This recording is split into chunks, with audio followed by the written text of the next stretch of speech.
도널드 트럼프 미국 대통령 당선인이 세계 최대 규모의 섬이죠. 그린란드를 사겠다. 이런 의사를 밝혔습니다. 2019년에도 똑같은 말을 한 적이 있는데요. 그때도 그렇고 이번에도 덴마크 정부가 강하게 반발하고 나섰죠. 트럼프 대통령 당선인의 발언은 얼핏 생각하기엔 터무니없어 보이긴 하는데 따지고 보면 치밀한 계산이 또 숨어있는 경우가 많습니다. 무엇을 노리는 건지 글로벌 경제에서 자세히 짚어드리겠습니다. 삼프로TV 언더스탠딩 김상훈 기자 나오셨습니다. 어서 오세요. 새해 복 많이 받으세요. 네, 안녕하세요. 새해 복 많이 받으세요. 경제도 좀 안정되고 세계 모두가 그렇죠. 좀 평안하고 네. 그랬으면 하는 2025년에 바람이 있는데 맞습니다. 일단 또 시작부터 네. 트럼프 당선인이 그린란드를 사겠다 이렇게 얘기를 해서 맞습니다. 지난달 22일이었는데요. 네. 트럼프 당선인이 페이팔 공동 창립자인 켄 아우리라고 하는 인물을 네. 차기 주 덴마크 미국 대사로 발표를 하면서 자신의 SNS에 이런 글을 남기는데요. 미국의 안보와 전 세계 자유를 위해서는 미국이 그린란드를 소유해서 통제하는 것이 절대적으로 필요하다. 그래서 뜬금없는 영토 야역이 아니냐라는 네. 그런 비난이 따라붙기도 했는데 21세기에 이게 무슨 맞습니다. 말이냐 이런 생각도 들었어요. 그린란드는 사실 대륙을 빼면 지구상에서 가장 큰 섬이에요. 그렇죠. 면적만 216만 킬로제곱미터니까 우리나라 남한 면적의 한 10배 정도 되는 땅인데 다만 대부분 빙하로 덮여 있어서 사는 사람은 5만 6천 명에 불과할 정도로 척박한 곳이기도 합니다. 원래는 이누이트라고 하는 원주민이 거주를 했었는데 이게 네. 알래스카에 사는 분들과 비슷하죠. 그래서 근데 이게 북아메리카 대륙에 붙어있는 섬이긴 하지만 네. 10세기경 유럽의 바이킹이 이주를 해서 정착지를 세웠고 이 때문에 노르웨이 왕국이 지배를 하다가 네. 노르웨이랑 덴마크가 분할이 된 1800년대부터 덴마크의 땅이었습니다. 그리고 이후에 1979년에 덴마크 정부로부터 자치권을 부여받았고 네. 2008년에는 국민 투표를 통해서 자치정부를 세웠는데 예. 이 척박한 땅을 트럼프가 사겠다고 한 건 사실 이번이 처음이 아니에요. 예. 첫 번째 임기였던 2019년에도 그린란드를 사겠다라고 공개적으로 밝혔었는데 네. 그때 덴마크로부터 터무니없는 얘기하지 마라. 이렇게 단호하게 거절을 당했었고요. 황당하겠죠. 덴마크 그렇죠. 입장에서도 갑자기. 예. 이번에도 분위기는 조금 비슷하긴 합니다. 예. 근데 공식적으로 답변을 한 곳은 무테 에게데라고 하는 그린란드 총리예요. 우리는 매물이 아니고 앞으로도 매물로 나오는 일은 없다. 라고 이렇게 확실하게 선을 그었고 덴마크 정부는 그린란드 국방비를 2조 원 늘리겠다. 이런 식의 발표로 응수를 했습니다. 그렇군요. 그러니까 이게 첫 번째 집행부 때도 얘기를 했고 맞습니다. 지금 이제 새 집행부 시작하기 전부터 이제 그렇죠. 얘기를 하는 건데 이게 뭔가 이유가 있을 거거든요. 맞습니다. 오늘 그거를 알아보고 싶은 그렇죠. 건데요. 사실 미국이 그린란드에 욕심을 낸 건 꽤 긴 역사가 있어요. 이미 네. 1860년대 이때 당시가 미국이 팽창주의를 통해서 굉장히 영토를 많이 늘릴 때거든요. 그때 앤드류 존슨 대통령 시절의 국무장관이 윌리엄 슈어드라고 하는 인물이 있습니다. 굉장히 네. 유명한 인물인데 이 윌리엄 슈어드라는 인물이 그린란드에 주목한 첫 번째 미국인이라고 보시면 돼요. 네. 그래서 당시에 그린란드의 천연 자원이 전략적으로 투자 가치가 있다라는 내용의 보고서를 내기도 했고 네. 슈워드는 사실 우리한테 유명한 거는 러시아 제국으로부터 알래스카를 720만 달러에 사온 사람으로 많이 알려져 있죠. 네. 그리고 실제로 1946년에 미국 정부는 덴마크에 1억 달러 상당의 금괴를 주고 그린란드를 사겠다라고 비밀리에 제안을 하기도 했습니다. 원래는 이게 기밀문서로 묶여 있었는데 1991년에 덴마크의 한 언론이 해제된 기밀문서를 발견해서 알려지게 된 사실이거든요. 네. 그럼 그때는 왜 사려고 했을까요? 네, 1946년에 사려고 했던 이유는 군사적인 목적이 굉장히 컸어요. 그린란드가 덴마크 영토이긴 했지만 네. 아주 잠깐 미국이 군사적으로 점령을 했던 시기가 있습니다. 바로 제2차 세계대전 당시였는데 네. 그때 당시 덴마크가 나치 독일에 점령을 당했잖아요. 그렇죠. 그렇다 보니까 그린란드의 주권이 사라진 거예요. 그래서 그린란드가 무주공산이 돼서 그린란드의 섬 서쪽 끝단에 있는 곳에 툴레라는 이름의 공군기지를 세워놨어요. 네. 혹여 독일의 폭격기가 미국 본토로 날아오지 않을까 감시하는 게 목적이었는데 그래서 유럽에서 이게 북미로 날아오려면 그린란드 상공은 무조건 지나야 되거든요. 그래서 이때 미국이 그린란드가 군사적으로 매우 중요하구나라고 하는 걸 깨닫게 됩니다. 그래서 1946년에 덴마크에 비밀리에 제안을 했었고 물론 네. 거절을 당했습니다. 그때도 거절을 당했고. 네. 이 기지가 지금은 비두픽이라는 이름의 우주기지로 바뀌어 있어요. 우주기지요. 여전히 중요한 전략적 요충지인 건데 네. 우리가 흔히 세계 지도로 보면 잘 이해가 가지 않을 수 있습니다만 북극점을 중심으로 지구본을 위에서 내려다보면 네. 사실 그린란드 같은 경우에는 덴마크령이긴 하지만 유럽이 아니라 북미 대륙인 캐나다에 붙어 있습니다. 예. 백피만이라고 하는 걸 두고 캐나다랑 마주보고 있을 정도로 굉장히 가까운데 네. 덴마크나 유럽은 훨씬 멀리 떨어져 있고요. 그래서 그래요? 그린란드가 미국이 얼마나 중요한지를 이 지구본을 보면 되게 직관적으로 아실 수가 있을 거예요. 그래서 알래스카 같은 경우에는 러시아 시베리아로 맞닿아 있고 그린란드는 그렇죠. 유럽에 맞닿아 있는 북극권이라고 할 수 있는데 이 비두피크 우주기지에 미사일 레이더 스테이션을 미국이 구축을 해놨어요. 그래서 대륙간 탄도미사일을 탐지하는 게 주 목적이긴 한데 이 레이더를 통해서 나토군이 주둔하는 유럽뿐만 아니라 러시아 상당 부분을 볼 수가 있는 겁니다. 그래서 비두피크 기지는 나토 북극권 방위의 핵심 기지다라고 불리기도 합니다. 그러면 이미 그 우주 기지가 있잖아요. 맞습니다. 뭐 사실 보려면 볼 수도 있는 거잖아요. 그렇죠. 근데 굳이 그거를 살 필요가 있을까? 맞습니다. 네. 군사적인 목적만 있다면 굳이 살 이유가 네. 없기는 한데 이미 우주기지가 있으니까요. 네네. 문제는 여기서 또 중국이 등장을 하는데 또 중국이 중국이 이 나오는군요. 그린란드를 네. 호시탐탐 노리고 있다는 거예요. 2017년에 중국이 그린란드에 버려진 해군기지를 한번 인수하려고 했다가 미국과 덴마크 정부가 막아서 무산이 된 적이 있고요. 그다음에 2018년에는 중국 국영기업인 중국교통건설이라고 하는 곳에서 예. 그린란드에 신공항을 지으려다가 미국이 비토콘 행사에서도 무산되기도 했어요. 그린란드 같은 경우에는 경비행기만 착륙할 수 있는 지금 공항이 있는데 네. 큰 비행기가 착륙할 수 있는 신공항을 지으려고 했고 그거를 중국이 지어주겠다고 했던 거였죠. 그래서 북극이 얼음이 녹으면 여기를 해상 운송로로 활용하겠다라고 하는 북극권 실크로드 계획의 핵심 같은 거예요.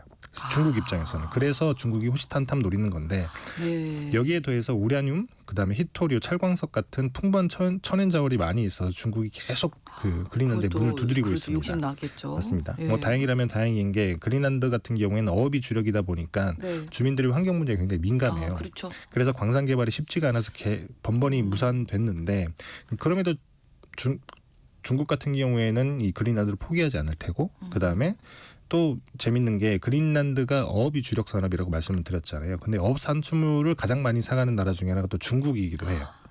그래서 그린란드 자치정부 같은 그러면, 경우에는 예. 어쨌든 중국 자금 유치에 또 관심이 있고 그렇겠네요. 미국 입장에서는 사실 이런 상황을 모를 리가 없잖아요. 그렇죠. 그래서 그린란드의 통제권을 지려고 할 수밖에 없는 그런 구조에 있기도 합니다. 그럼 미국이 결론적으로는 그린란드에 관심을 갖게 되는 게 결국 또 중국을 견제하기 위한 거다. 그렇죠. 군사적인 목적 플러스 중국. 그러네요. 맞습니다. 자, 그러면 얼핏 드는 생각에 이제 사겠다고 얘기를 자꾸 하잖아요. 네. 살 수는 있나요? 이렇게 땅을?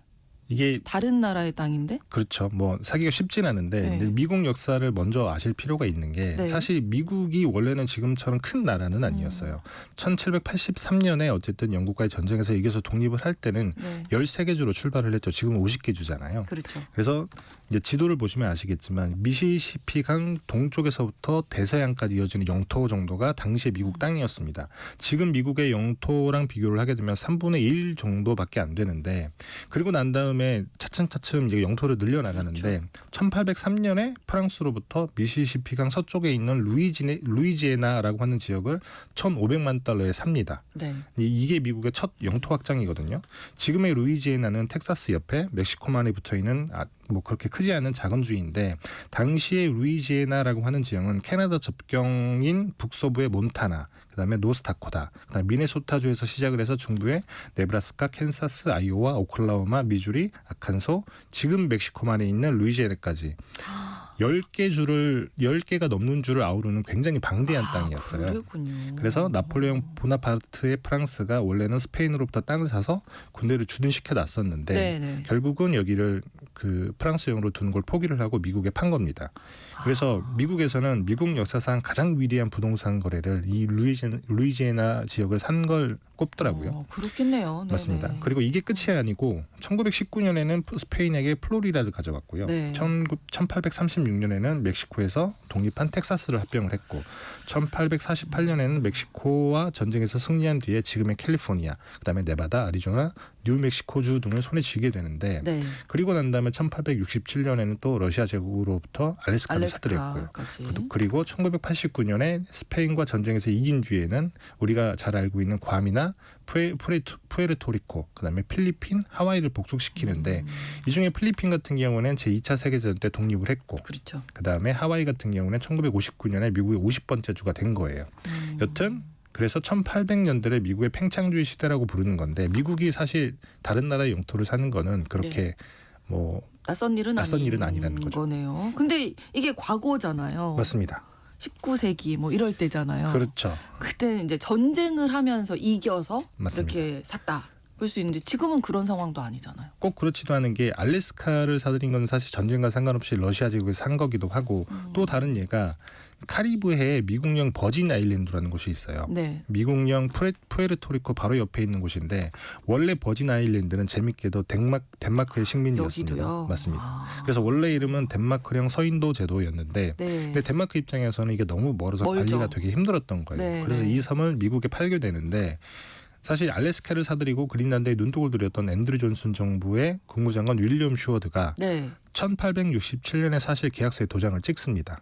근데 미국 상원에서 반대를 하고 그래서 무산이 됐다가 그 이후에도 몇 차례 줄다리기가 오갔고 결국에는 1917년에 미국이 2,500만 달러의 사기로 합의를 했고 네. 그때부터 이제 버진 아일랜드는 이제 성조기를 다는 미국의 자치령이 된 건데 재밌는 거는 덴마크가 사가라고 얘기를 했다는 거죠. 그래서 미국 같은 경우에는 사실 전략적으로 필요하다라고 생각을 하면 네. 뭐 여러 상황들을 잘 활용하고 이런 방법을 통해서 영토를 늘려봤던 게 바로 미국의 그러네요. 역사인 건데 네, 네. 사실 나라끼리 땅을 사고 파는 게 우리에게는 굉장히 낯선 그렇죠. 거래라고 할 수 있지만 그렇게 터무니없는 일도 아니고 저는 일단 네. 트럼프 당선인 같은 경우에 단순히 저 땅이 탐이 나니까 그냥 돈 주고 사버리자 뭐 그런 식으로 단순하게 접근한 건 아닐 수 있다는 얘기를 드리는 겁니다. 자, 그러면 트럼프 당선인은 어떤 전략을 가지고 이 문제에 접근을 하고 있는 건지 네. 예, 설명해 주시죠. 재밌는 것 중에 하나가 2019년에 트럼프 대통령 당선이 처음으로 그린란드를 사겠다고 했을 때 네. 미국 듀크대에 있는 듀크대의 미투 굴라티라고 하는 법학대 교수가 네. 이런 주장을 합니다. 아마 국제법을 전공한 학자인 것 같은데 네. 그린란드를 사겠다는 걸 왜 덴마크 정부에 얘기를 하냐. 이게 무슨 얘기냐면 20세기 초까지만 하더라도 1차 세계대전 이전까지만 하더라도 국가 간의 영토 거래를 할 때는 그냥 네. 정부 간의 계약을 하고 도장만 찍으면 됐어요. 보통 거래 대상이 식민지였기 때문에. 그래서 제국주의 국가 간에 뭐 식민지를 거래를 하는 거였으니까 도장만 찍으면 됐는데 예. 근데 지금은 21세기이기도 하고 그렇죠. 당연하게도 주권은 이제 나라에서 국민들이 할당을 받는 게 아니라 국민 스스로가 선택을 한다는 게 국제법적인 해석으로 바뀐 거예요. 그렇죠. 더군다나 그린란드 같은 경우는 과거와는 달리 덴마크로부터 자치권을 인정받은 자치정부를 세워놨잖아요. 그래서 덴마크가 판다고 하더라도 그린란드 주민이 뭐 국민투표 등을 통해서 반대를 하게 되면 네. 미국은 살 수가 없다. 네. 그러니 덴마크 정부의 의견도 중요하지만 그린란드의 주민 의견이 훨씬 더 중요한데 왜 트럼프는 본짓수를 잘못해서 덴마크 정부에 그걸 요청하고 있느냐 이런 얘기를 한 거죠. 주민들의 의견부터 들어봤어야 됐다. 주민들을 설득하는 게 훨씬 더 중요한 작업이라는 그렇죠. 거죠. 그래서 이 삼각구도를 인지하는 게 매우 중요한 건데 그러네요. 그래서 덴마크도 받아들여야겠지만 더욱더 중요한 게 그린란드 자치정부의 의사라는 거예요. 더군다나 이게 훨씬 더 제가 생각하기에는 트럼프가 노림수인 것 같은데 예. 만약에 그린란드가 덴마크로부터 독립을 한다. 네. 뭐 이미 2008년에 그 독립국가로 향하는 첫발이라고 하는 자치정부를 수립했으니까요. 그렇죠. 그러면 셈법이 전혀 달라지는 게 미국은 그린란드 정부랑 얘기만 하면 되는 거예요. 덴마크 빼고. 그러면 그린란드 같은 경우에는 이제 독립을 했으니까 예. 그러면 독립국가로 남을지 아니면 미국의 하와이처럼 미국의 51번째 주가 될지 아니면 푸에르토리코 같은 뭐 미국의 자치령이 될지 이런 거 선택만 하면 되는 거니까 스스로 선택하는 셈이 맞습니다. 되고. 그래서 그린란드 입장에서 여러 선택지를 두고 저울질을 할 수 있는 그런 상황이 만들어지게 되는 건데 물론 당장에 뭔가 거래가 일어나진 않겠지만 저는 트럼프의 발언이 이 그린란드의 독립을 더 부추기는 게 목적일 수 있다라고 생각을 합니다.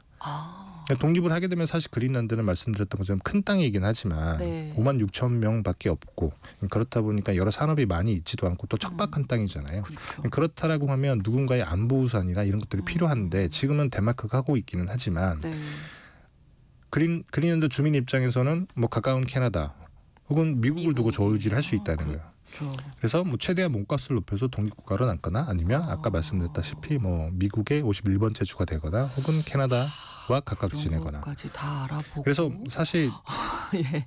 제가 생각하기에는 물론 트럼프가 본인의 뭐 목적을 명확하게 말해놓지 않았기 때문에 추정을 할 수밖에 없습니다만 트럼프도 이 구도를 매우 잘 알고 있을 것으로 저는 개인적으로 추정을 해요. 그래서 이번에도 사실 덴마크에게 뭔가 요청을 한 건 아니거든요. 그냥 필요하다 미국한테는. 그냥 얘기를 했을 뿐. 그렇죠. 그래서 대사를 지정하면서. 맞습니다. 그래서 덴마크 같은 경우에도 그러네요. 뭐 어떤 외교적인 요청이나 이런 게 아니기 때문에 네. 별다른 공식적인 반응을 내놓지 않고 그냥 군비를 확장하겠다라는 발표만 한 거예요. 네. 우린 너희에게 주지 않겠다라고 하는 그런 의사를 표현을 한 건데 결국 트럼프가 뭐 그래서 그린란드 매입 의사를 밝힌 거는 덴마크를 향한 요청이 네. 아니라 뭐 그린란드 주민에게 보내는 러브콜이 아니냐 네. 뭐 이렇게 해석하는 게 더 맞지 않을까라는 아, 생각이 듭니다. 그린란드 주민에게 이제 자유권을 주는 거죠. 선택권을. 그래서 주는 거네요. 이렇게 생각을 해보면 사실 네. 트럼프의 그린란드를 사겠다라고 하는 발언 자체가 뭐 터무니없는 게 그냥만 아니라 나온 얘기는 아니다. 굉장히 뭔가 뒤에 많은 노림수가 있을 수 있다라는 거죠. 지켜봐야 되겠습니다. 맞습니다. 네, 글로벌 경제 3프로 TV 언더스탠딩 김상훈 기자와 함께했습니다. 고맙습니다. 네, 감사합니다.